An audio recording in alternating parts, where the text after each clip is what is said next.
of all this massive energy. This isn't a scientific diagram. Turner's not trying to explain the Earth's magnetism, but he's trying to express what this power is. We're looking at a visual metaphor. Turner had found a new way of painting. He created a visual language to express nature's hidden forces. Whatever he's understood about magnetism and about science, the key thing he's taken from it is an understanding of flux and of dynamism. And if you stand in front of the snowstorm and look at that tilted horizon and look at that vortex, you realise that you yourself have been caught up in that same rhythm.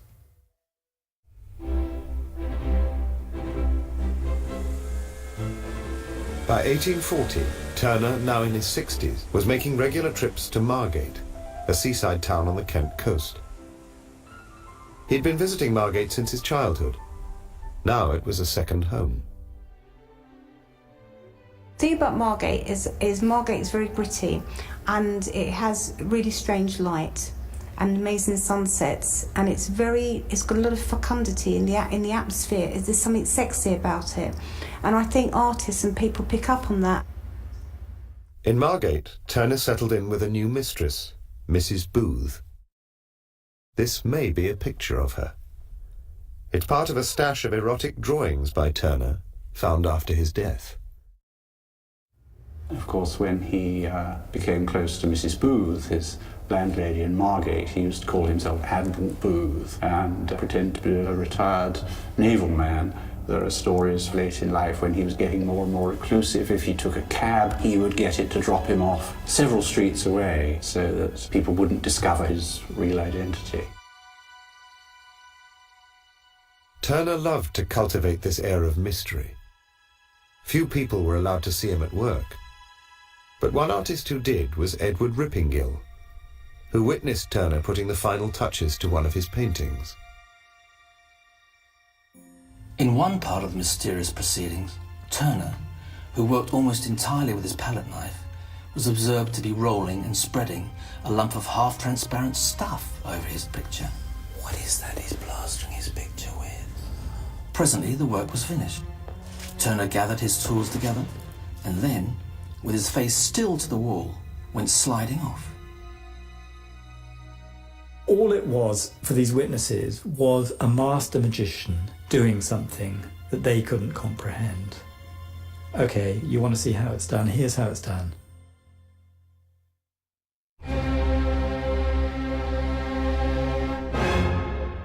This is how it was done in 1844. One of Turner's last great oil paintings. A train hurtling out of the canvas into the future. It's all there in this one extraordinary picture. The scientific discoveries, the engineering breakthroughs, the industrial upheavals come together in Turner's vision of the new Britain. It's about atmosphere, a train crossing a bridge, puffing out smoke and soot on a rather wet, misty day in the Thames Valley. Just the title, Raining Steam and Speed, everything pouring, it's kind of like, it's exciting.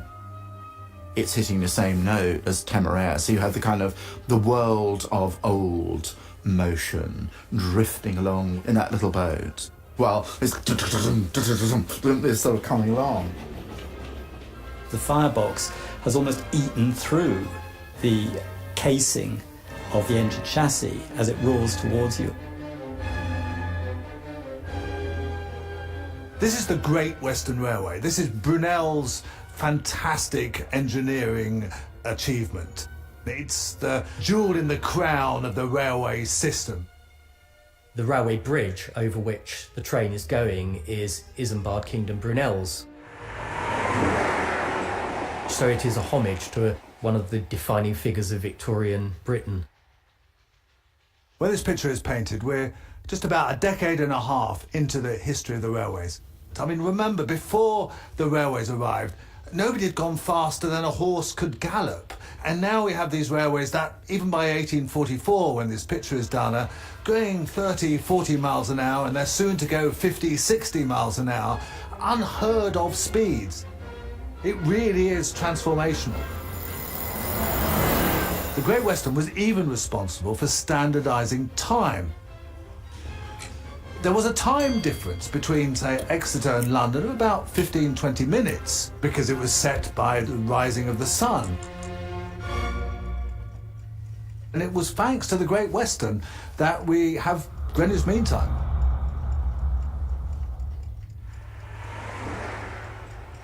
And if you look very closely, there is a hare that's running for its life in front of the train.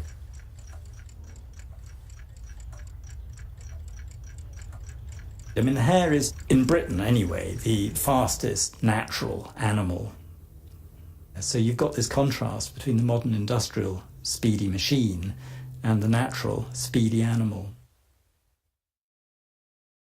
The train in Rain, Steam and Speed is not just a train rushing at us, but it's also a reminder of the modern world and how the modern world is changing the landscape, changing society, changing individual lives. The coming of the railways, the destruction of many, many homes of ordinary people, especially building the stations in London and in all the cities, driving through old England. The people that most resented it are by now the sort of ageing romantics like Wordsworth and Ruskin, who feared that these hordes would invade their beauteous landscapes. But Turner's painting is a great cheer for Brunel, I think. When the novelist and art critic William Thackeray first saw Rain, Steam and Speed, he knew he was looking at something completely new in painting. The rain in the astounding picture is composed of dabs of dirty putty slapped onto the canvas with a trowel.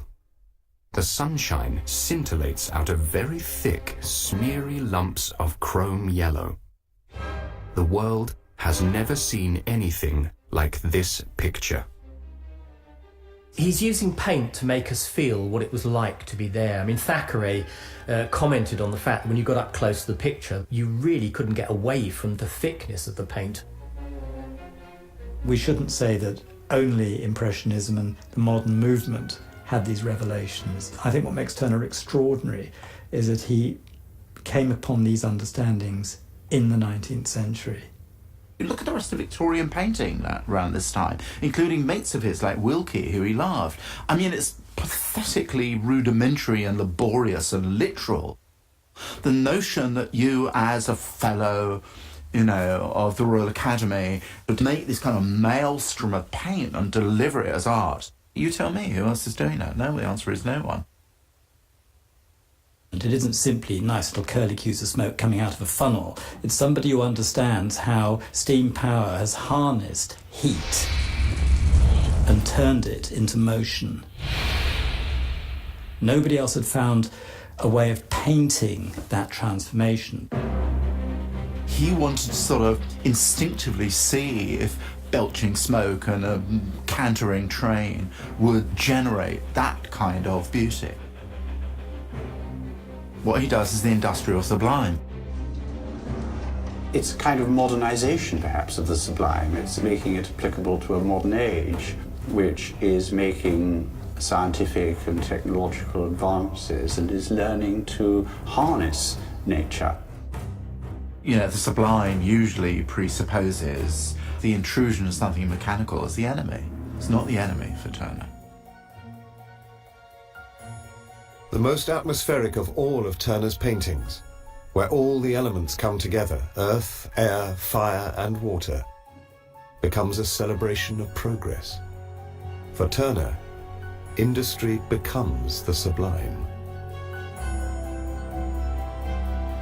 It's as though those natural forces have been harnessed by mankind for their own betterment. The volcanoes and hurricanes that might traditionally be associated with the sublime now occur inside boilers and drive pistons. No one had thought like that, painted like that, imagined it like that. And it's not going to be repeated, arguably, until one gets into the 1910s. He was painting what was happening in reality at that time because he had his finger on